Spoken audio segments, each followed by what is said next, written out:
ಜ್ಞಾನೋಕ್ತಿಗಳು 16ನೇ ಅಧ್ಯಾಯ 7ನೇ ವಚನ ಇವತ್ತು ನಾವು ಧ್ಯಾನ ಮಾಡೋಣ. ಯೆಹೋವನು ಒಬ್ಬನ ನಡತೆಗೆ ಮೆಚ್ಚಿದರೆ ಅವನ ಶತ್ರುಗಳನ್ನು ಮಿತ್ರರನ್ನಾಗಿ ಮಾಡುವನು. ದೇವರು ಒಬ್ಬನ ತನ್ನ ನಡತೆಯಿಂದ ಮೆಚ್ಚಿದರೆ, ಅವನು ನಡತೆಯು ದೇವರಿಗೆ ಇಷ್ಟಾನುಸಾರವಾಗಿದ್ದರೆ ಶತ್ರುಗಳು ಕೂಡ ದೇವರು ಮಿತ್ರರಾಗಿ ಮಾಡ್ತಾನಂತ. ಇವಾಗ ನಾವು ನೀತಿಯಾಗಿ ಜೀವಿಸ್ತಿರುವಾಗ, ಯಥಾರ್ಥವಾಗಿ ಜೀವಿಸ್ತಿರುವಾಗ ನಮಗೆ ಶತ್ರುಗಳು ಜಾಸ್ತಿ ಆಗ್ತಾರ, ನಮ್ಮನ್ನು ದ್ವೇಷಿಸೋರು ಜಾಸ್ತಿ ಆಗ್ತಾರ. ಅದು ಸಹಜ. ಅದು ನಾವು ಯಥಾರ್ಥವಾಗಿ ಜೀವಿಸ್ತಿದೀವಿ ಅಂದ್ರೆ ಖಚಿತವಾಗಿ ನಮಗೆ ಶತ್ರುಗಳು ಜಾಸ್ತಿ ಆಗ್ತಾರೋ. ದೊಡ್ಡ ಭಕ್ತಿ ಮಾಡ್ತಾನೆ ಇವನು, ದೊಡ್ಡ ಭಕ್ತಿ ಮಾಡ್ತಾಳೆ, ನಮ್ಮನ್ನ ನೋಡಿ ಅಸೂಯೆ ಪಡ್ತಿರ್ತಾರ. ಮತ್ತು ಶತ್ರುಗಳು ನಮಗೆ ಜಾಸ್ತಿ ಆಗ್ತಾರ. ಮತ್ತೆ ಈ ಶತ್ರುಗಳನ್ನ ನಾವು ಹೆಂಗಪ್ಪ ಜಯಿಸೋದು? ಹೆಂಗೆ ಈ ಶತ್ರುಗಳನ್ನ ನಾವು ಜಯಿಸೋದು ಅಂದ್ರೆ, ಫಸ್ಟ್ ಆಫ್ ಆಲ್ ಈ ಶತ್ರುಗಳ ಬಗ್ಗೆ ನಾವು ಆಲೋಚನೆ ಮಾಡೋದೇ ಬಿಡಬೇಕು. ನಮ್ಮನ್ನು ದ್ವೇಷಿಸೋರ ಬಗ್ಗೆ, ನಮ್ಮನ್ನು ಕೀಡು ಕೊಡೋರ ಬಗ್ಗೆ ನಾವು ಅಸಲು ಆಲೋಚನೆ ಮಾಡೋದೇ ಬಿಡಬೇಕು. ನಮ್ಮ ಗುರಿ ಏನು? ನಾವು ದೇವರಿಗೆ ಇಷ್ಟಾನುಸಾರವಾಗಿ ಜೀವಿಸ್ತಿದೀವ, ನಾವು ದೇವರಿಗೆ ಸಂತೋಷಕರವಾಗಿ ಜೀವಿಸ್ತಿದೀವ, ನಾವು ವಾಕ್ಯಾನುಸಾರವಾಗಿ ಜೀವಿಸ್ತಿದೀವ ಅನ್ನೋದು ಮಾತ್ರನೇ ನಾವು ಇಟ್ಕೊಂಡು ನಾವು ಪ್ರಯಾಣ ಮಾಡಬೇಕು. ಈ ಶತ್ರುಗಳ ಬಗ್ಗೆ ನಾವು ಆಲೋಚನೆ ಮಾಡಬಾರ್ದು. ಬಾರಿ ಮಂದಿ ಏನ್ ಮಾಡ್ತಾರಂದ್ರೆ ಶತ್ರುಗಳ ಬಗ್ಗೆ ಆಲೋಚನೆ ಮಾಡ್ತಾ ಇರ್ತಾರ. ಅವ್ರ ಏನ್ ಮಾಡ್ತಾರೋ, ಇವ್ರ ಹಿಂಗ್ ಮಾಡ್ತಾರ, ಅವ್ರ ಹಿಂಗ್ ಮಾಡ್ತಾರ. ಇವೆಲ್ಲದನ್ನ ನಮ್ಮ ಮನಸ್ಸನ್ನ ಇಟ್ಕೊಂಡಿಲ್ದಂಗೆ ನಾವು ಇದನ್ನ ದೂರ ತಳ್ಳಬೇಕು.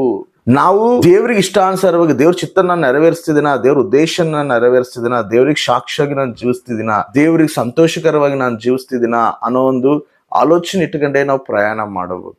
ಯಾಕಂದ್ರೆ ನೋಡ್ರಿ, ಇಸಾಕನು ಕೂಡ ದೇವ್ರಿಗೆ ಇಷ್ಟಾನುಸಾರವಾಗಿ ಜೀವಿಸ್ತಿರ್ತಾನೆ, ಫಿಲಿಷ್ಟಿಯವ್ರ ಮಧ್ಯದಲ್ಲೇ ಇರ್ತಾನ. ಆದ್ರೆ ಈ ಫಿಲಿಷ್ಟಿಯವ್ರು ಏನು ಮಾಡ್ತಾರಂದ್ರೆ ಈ ಇಸಾಕನ ಭಯಂಕರವಾಗಿ ದ್ವೇಷಿಸ್ತಿರ್ತಾರೆ. ಇಸಾಕ್ ಎಲ್ಲಾದ್ರೂ ಬಾವಿ ತೊಡ್ತಾನೋ ಅಲ್ಲಿ ನೀರು ಬರ್ತಿರ್ತವ, ದೇವ್ರು ಆಶೀರ್ವದಿಸ್ತಿರ್ತಾನೆ. ಇವ್ರು ಬಂದು ಏನ್ ಮಾಡ್ತಾರೆ ಅಂದ್ರೆ, ಫಿಲಿಷ್ಟಿಯರ್ ಇದು ಬಾವಿ ನಮ್ದು, ಇದು ನಮಗ್ ಬೇಕು ಅಂತೇಳಿ ಇಸಾಕನ ದೂರ ತಳ್ಳುತ್ತಿರ್ತಾರ. ಇಸಾಕ್ಲಿದ್ದ ಬಾವಿನ ಕಸ್ಕೊಂತಿರ್ತಾರ. ಅವಾಗ ಇಸಾಕ್ ಏನು ಅವ್ರ ಹತ್ರ ವಾದ ಮಾಡೋದಿಲ್ಲ, ಅವ್ರ ಹತ್ರ ಜಗಳ ಮಾಡೋದಿಲ್ಲ. ನೀವು ಯಾಕೆ ಹಿಂಗ್ ಮಾಡ್ತಿದ್ದೀರಿ ಅಂತೇಳಿ ಅವ್ರ ಹತ್ರ ವಾದ ವಿವಾದ ಇಟ್ಕೊಳೋದಿಲ್ಲ, ಅವ್ರ ಬಗ್ಗೆ ಆಲೋಚನೆ ಕೂಡ ಮಾಡೋದಿಲ್ಲ.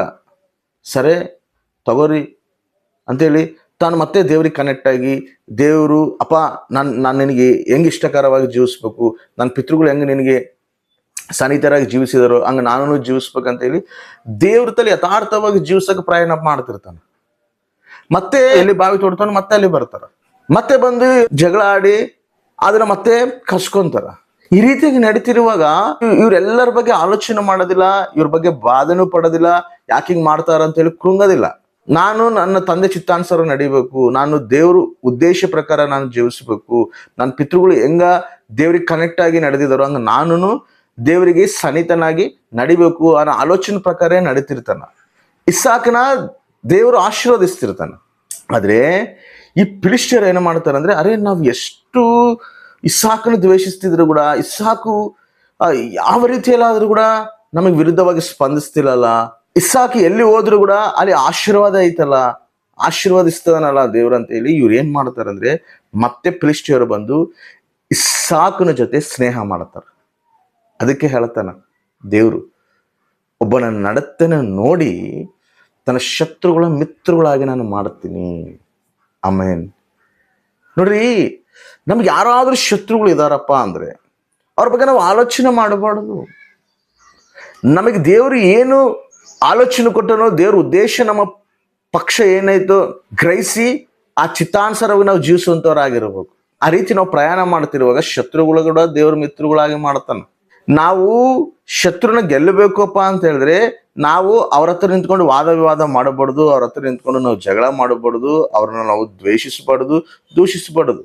ನಾವ್ ಏನ್ ಮಾಡ್ಬೇಕು? ಫಸ್ಟ್ ಆಫ್ ಆಲ್ ಅವ್ರ ಬಗ್ಗೆ ಆಲೋಚನೆ ಮಾಡೋದೇ ಬಿಡಬೇಕು, ಅವ್ರನ್ನ ದೇವ್ರಿಗೆ ಒಪ್ಪಿಸ್ಬೇಕು.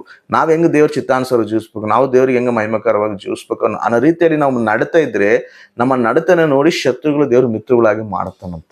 ಅದೇ ರೀತಿಯಲ್ಲಿ ನಮಗ್ ಶತ್ರು ಯಾರು ಬರ್ತಿದಾರೋ ದೇವ್ರು ಅವರಿಗೆ ಸರಿಯಾದ ರೀತಿಯಲ್ಲಿ ನಡೆಯೋಕೆ ಸಮಯ ಕೊಡ್ತಾನ, ಟೈಮ್ ಕೊಡ್ತಾನ, ಆಲೋಚನೆ ಕೊಡ್ತಾನ, ಅನೇಕ ರೀತಿಯಲ್ಲಿ ಮಾತಾಡಿಸ್ತಾನ. ಆದ್ರೂ ಕೂಡ ಅವ್ರು ಅದೇ ರೀತಿಯಲ್ಲಿ ಪ್ರವರ್ತಿಸಿದ್ರೆ ಶತ್ರುನೇ ಇಲ್ದಂಗೆ ಮಾಡ್ತಾನ.